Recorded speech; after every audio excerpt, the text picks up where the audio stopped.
Gate एक काफी versatile word है और सिचुएशन के अकॉर्डिंग इसका अर्थ बदलता रहता है। कम से कम ये 12 अर्थ तो देता ही देता है, इससे ज्यादा भी हो सकता है।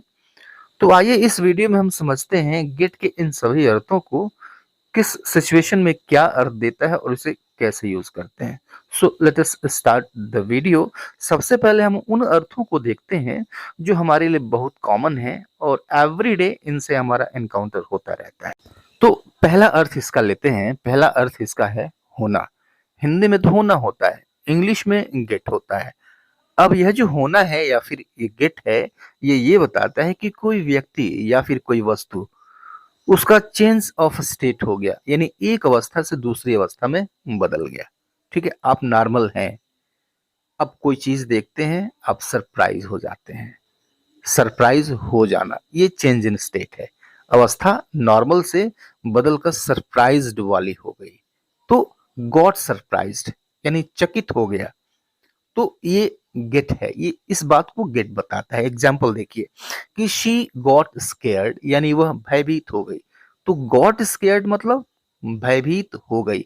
क्योंकि ये पास्ट इंडेफिनिट है इसलिए गेट के बजाय गॉट आया है, जो कि सेकेंड फॉर्म है।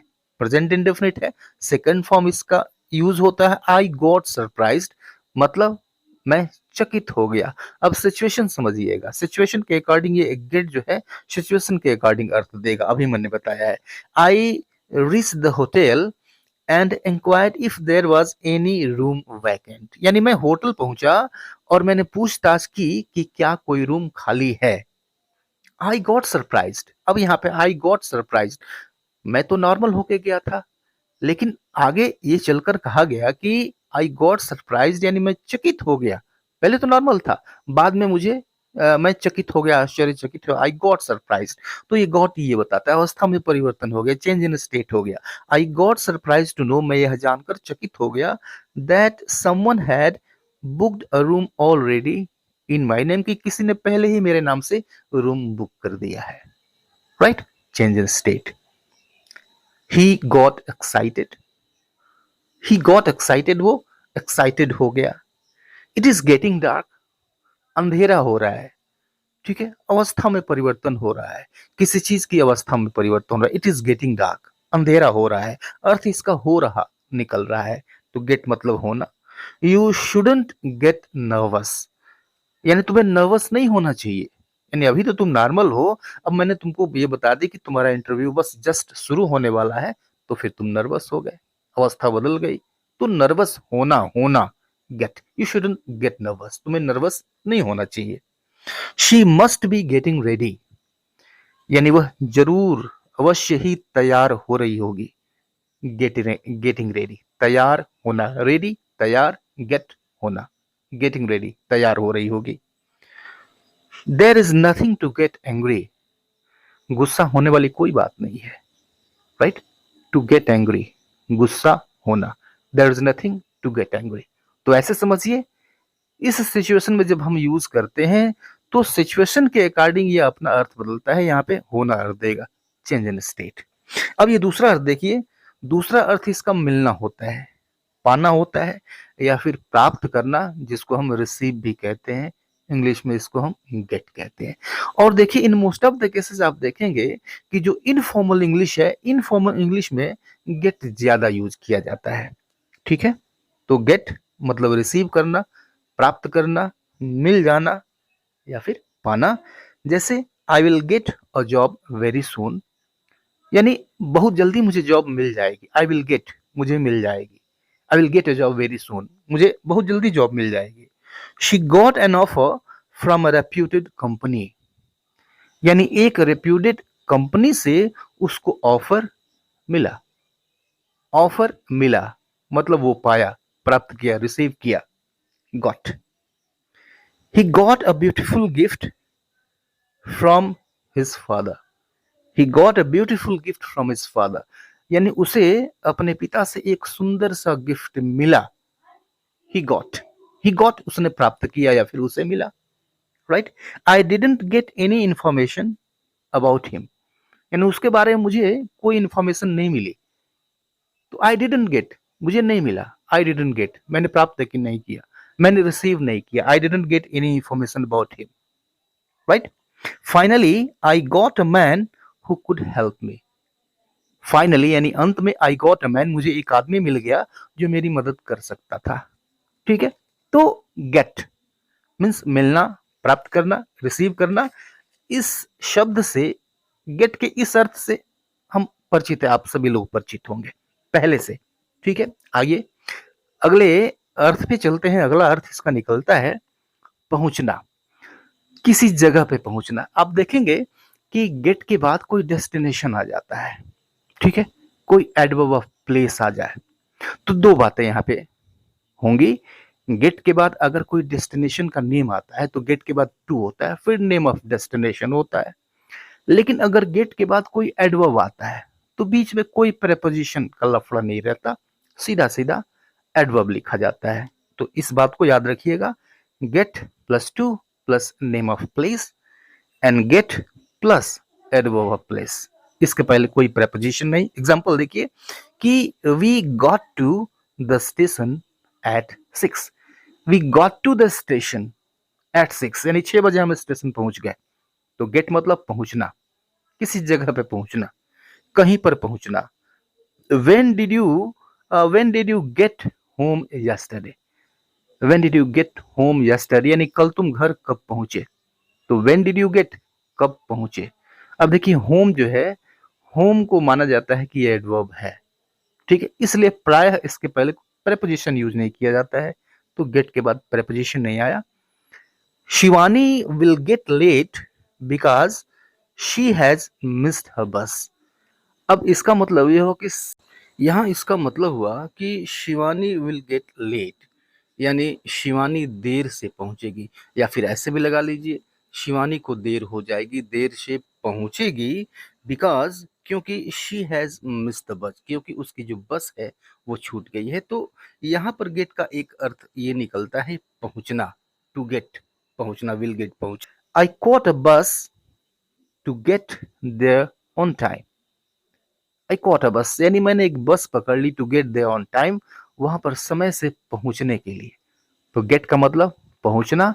दो बातें आपको याद रखनी है, get plus to plus name of destination and get plus adverb of place, right. Next अर्थ इसका देखिए, नेक्स्ट अर्थ इसका होता है लग जाना, ठीक है। जैसे बीमारी लग जाती है, बुखार लग जाती है, झटका लग जाता है, पकड़ने वाली अर्थ है, पकड़ने वाला मतलब है, ये लग जाना होता है। तो इस लग जाने के लिए ये जो हिंदी का सेंस है, इसी सेंस में हम गेट को भी यूज करते हैं। कैसे यूज करते हैं आप एग्जांपल देखिए और समझिए कि she got a severe cold last night. तो she got a severe cold, she got, ठीक है, यानी उसे लग गई, क्या लग गई भाई, अ सीवियर कोल्ड यानी भयानक सर्दी लग गई, लास्ट नाइट पिछली रात को भयानक सर्दी लग गई, ठीक है। भयानक सर्दी ने उसे पकड़ लिया पिछली रात को। तो पकड़ने या लगने के अर्थ में she got. I get a fever every day in the evening. तो आई गेट अ फीवर यानी मुझे बुखार लग जाता है, बुखार चढ़ जाता है, every day in the evening यानी रोज रोज चढ़ जाता है, इन द इवनिंग शाम को, right. Don't stay outside, you may gate cold, या फिर हम कहते हैं यू मे कैच कोल्ड, ऐसे भी कहते हैं। तो भाई कैच वाला अर्थ है, ठीक है, लगने वाला अर्थ है, पकड़ने वाला अर्थ है। तो don't stay outside, you may gate cold यानी बाहर मत स्टे करो, बाहर मत जाओ, बाहर रुको मत, यू मे गेट कोल्ड यानी तुम्हें ठंड लग सकती है। आई got a shock when I saw the bill, I got shocked, I got shocked यानी मुझे झटका लग गया। When I saw the bill, जब मैंने बिल देखा तो मुझे क्या लगा भाई, झटका लगा, ठीक है, राइट। तो लगा, लगने के अर्थ में, the police got the thief last night. अब यहाँ पे थोड़ा सा चेंज हो गया, लेकिन भाव वही है, पकड़ने वाला भाव है, इसलिए मैंने इस एग्जाम्पल को यहाँ पे रखा है। तो the police got the thief last night यानी पिछली रात को पुलिस ने चोर को पकड़ लिया, राइट। गॉट द थीफ, पकड़ लिया, पास्ट इंडेफिनिट है, इसलिए गॉट। तो टेंस के अकॉर्डिंग आपने देख रहा आप देख रहे हैं कि जो गेट का फॉर्म है वो अकॉर्डिंग टू द टेंस हम चेंज कर रहे हैं। नेक्स्ट अर्थ इसका देखिए खरीदना। खरीदना भी अर्थ होता है, ठीक है। ये जो ले आने का अर्थ है, ले आने का अर्थ निकलता है, गेट से निकलता है, ठीक है। तो हिंदी में भी आप कभी कभी देखते हैं कि ले आने को हम खरीदने के अर्थ में भी यूज कर लेते हैं। जाओ बाजार से कुछ सब्जियां ले आओ, तो ले आओ मतलब क्या, खरीदो, खरीद कर ले आओ, ठीक है। ऐसे नहीं लाओ, खरीद कर लाओ। तो वहां पर हमारा ले आने का जो अर्थ है, ले आने को जो मतलब है वो खरीद के लाएगा, ठीक है। तो सेम चीज यहाँ पर भी हो रही है। तो गेट का मतलब खरीद कर लाना। जैसे देखिए कि गो and get a packet of milk. Go and get a packet of milk मतलब जाओ और एक पैकेट मिल्क ले आओ। तो ले आओ क्या, ऐसे ही ले आओगे क्या, खरीद कर लाओगे भाई। तो गेट, इसको हम खरीदने के अर्थ में भी यूज कर लेते हैं, ठीक है। तो ये इनफॉर्मल इंग्लिश में चलता है, स्पोकन इंग्लिश में चलता है। तो go and get a packet of milk, जाकर एक, जाओ और एक पैकेट मिल्क ले आओ, दूध ले आओ। Can you get me some soft drink. Can you get me some soft drink, यानी क्या तुम मेरे लिए कुछ सॉफ्ट ड्रिंक खरीद कर लाओगे, राइट। तो कैन यू गेट, ला सकते हो, सॉरी, ला सकते हो। I am going to market to get vegetables, यानी मैं बाजार सब्जी खरीदने जा रहा हूं। To get vegetables, to get खरीदने, लाने जा रहा हूं मतलब लाने का मतलब खरीद के ही लाऊंगा, ठीक है, ऑब्वियसली। तो I am going to market to get vegetables. I got a new car last year. I got a new car last year मतलब क्या, कि पिछले साल मैं एक नई कार ले आया। तो नई कार ले आया मतलब क्या, खरीद कर लाया वही। तो यहाँ पर खरीदना अर्थ है, समझिएगा इसको। तो I got a new car last year, पिछले साल मैंने एक नया कार खरीदा, ठीक है। अगला अर्थ देखिए, समझने के अर्थ में। तो इसका अर्थ समझना भी होता है, ठीक है, अंडरस्टैंड, वही सेम सेंस अंडरस्टैंड वाला, ठीक है। I didn't get what he said. I didn't get what he said, जो कुछ उसने कहा मैं समझा नहीं। आई डिडंट गेट मतलब मैं समझा नहीं। अब अगर आप इसका सेंस नहीं जानते हैं तो फिर आप वही गेट, पा लेना, प्राप्त करना, रिसीव करने वाला अर्थ ले सकते हैं। तो समझना होगा इस चीज को आपको। My teacher explains things in a simple way, we get them very easily, यानी जो मेरा अध्यापक है वो चीजों को बहुत सिंपल तरीके से एक्सप्लेन करता है। We get them very easily, हम आसानी से उनको समझ सकते हैं, समझ जाते हैं। वी गेट देम यानी हम समझ जाते हैं, इजली आसानी से। गॉट इट, गॉट इट समझे हम क्या कहते हैं, got it, yes, I got it, got it समझे। Did you get it, did you get it समझे, डिड यू गेट इट, क्या तुम समझे, क्या तुम्हें समझ में आया। तो समझने के अर्थ में हम गेट यूज करते हैं। इसका जो अगला अर्थ है वो निकलता है देना, ठीक है, लाकर देना या फिर लाना। लाकर देना, देना, लाना। जैसे देखिए, please get me a glass glass of water. तो प्लीज गेट मी यानी कृपया मेरे लिए लाओ, अ ग्लास ऑफ वाटर, एक गिलास पानी।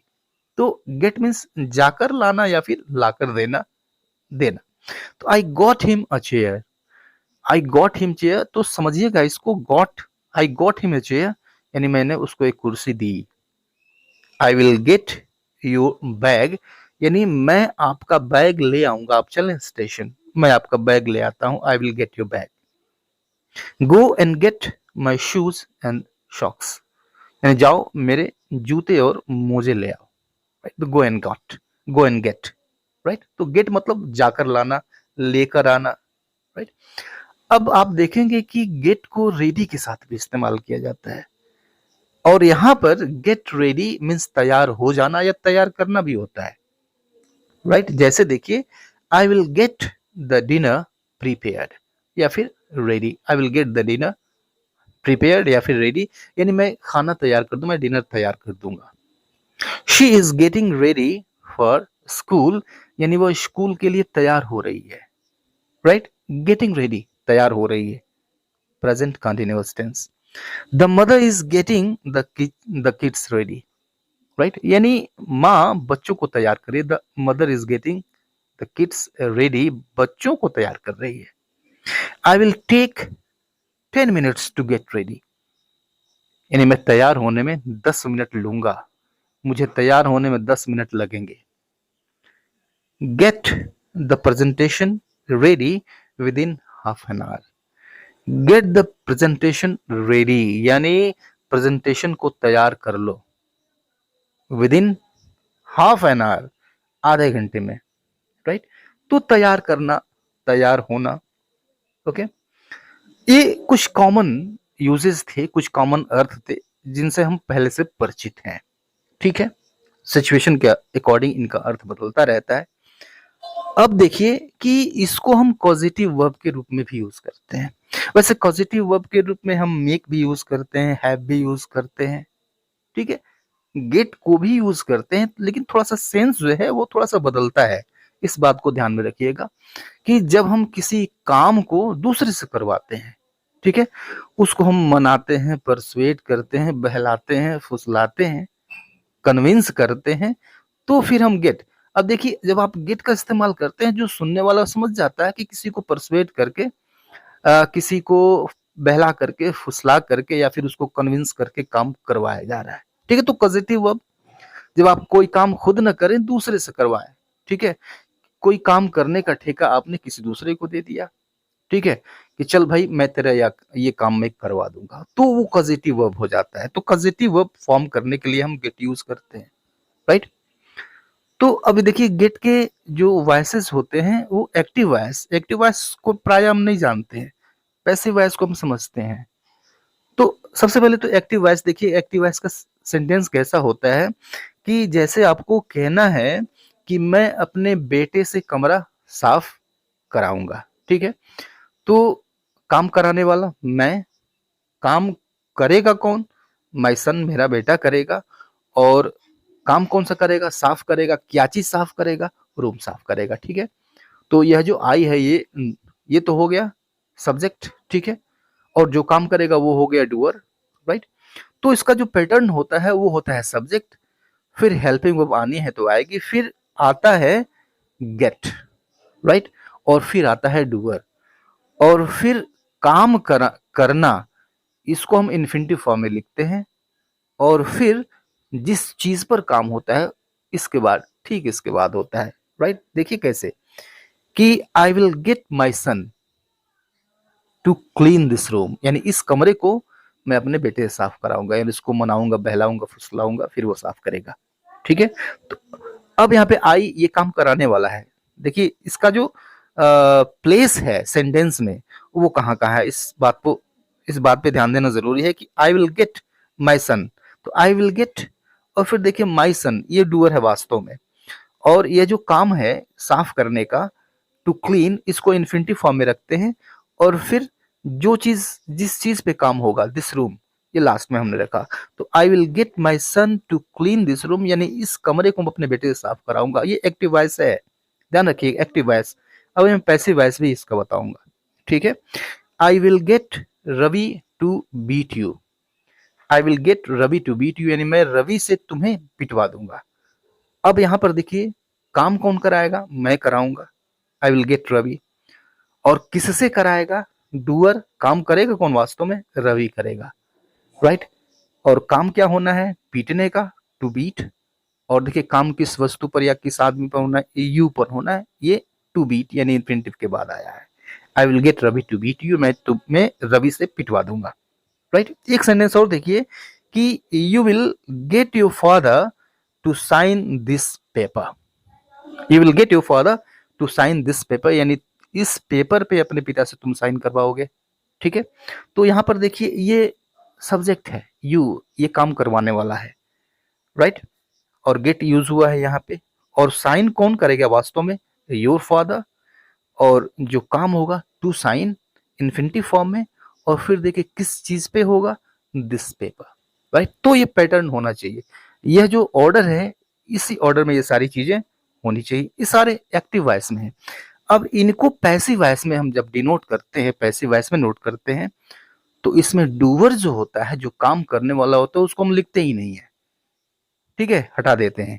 ये सब माई सन, रवि, योर फादर, ये हट जाएंगे, फिर ये पैसिव वॉइस में आएगा। और पैसिव वॉइस में कैसे आएगा देखिए, आई will get this room cleaned, यानी मैं कमरा साफ करा दूंगा।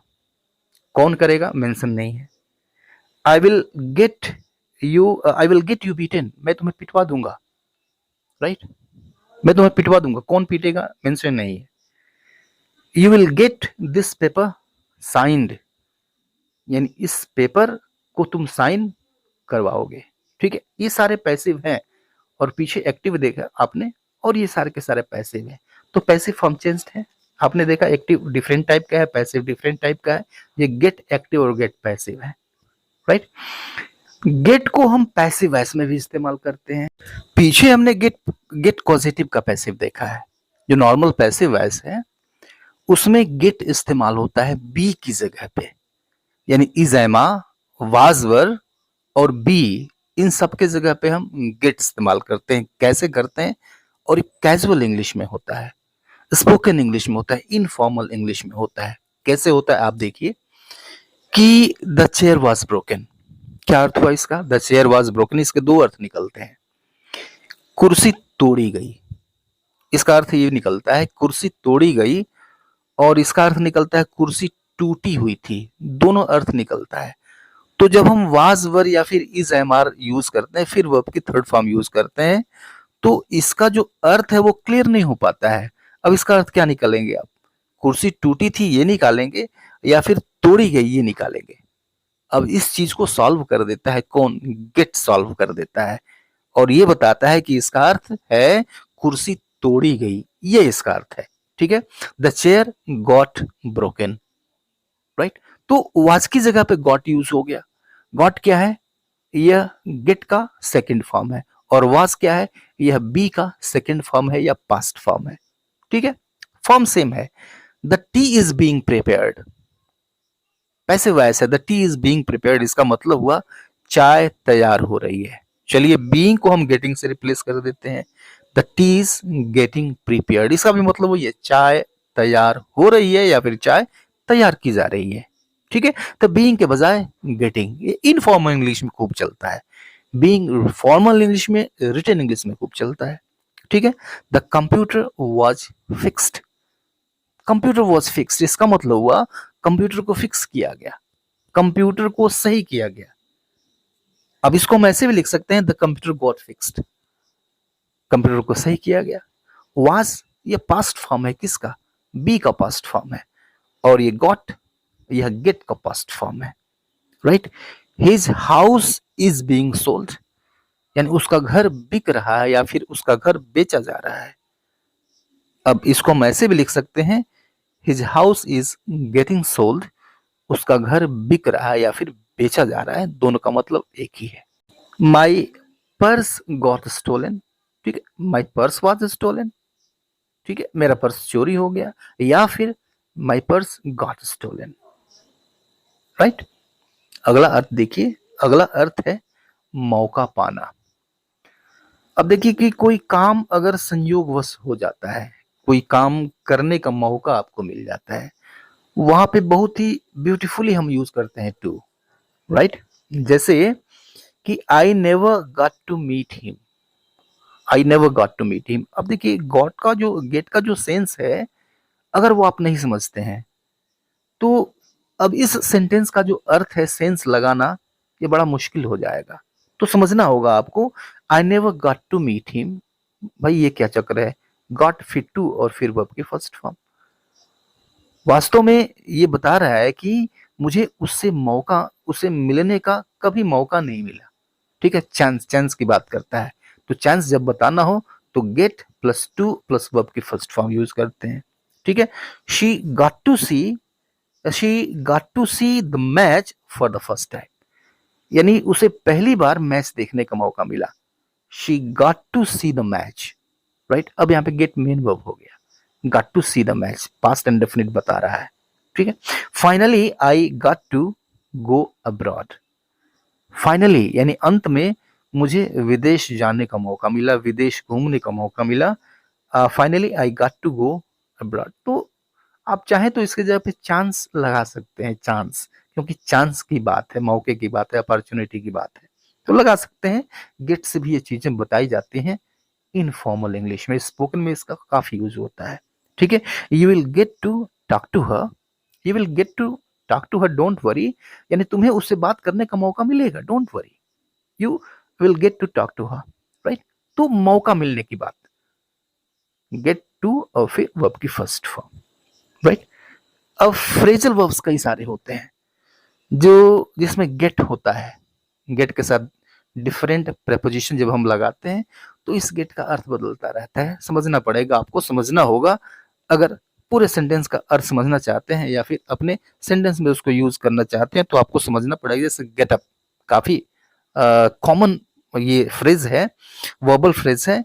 गेट अप मतलब उठना, जानते हैं, I usually get up at 6 o'clock, right. या फिर गेट आउट मतलब बाहर जाना, get out of my class यानी मेरी क्लास से बाहर निकल जाओ, राइट। गेट अलोंग, तो गेट अलोंग का मतलब होता है निभना, निबाह करना, निर्वाह करना, पटना।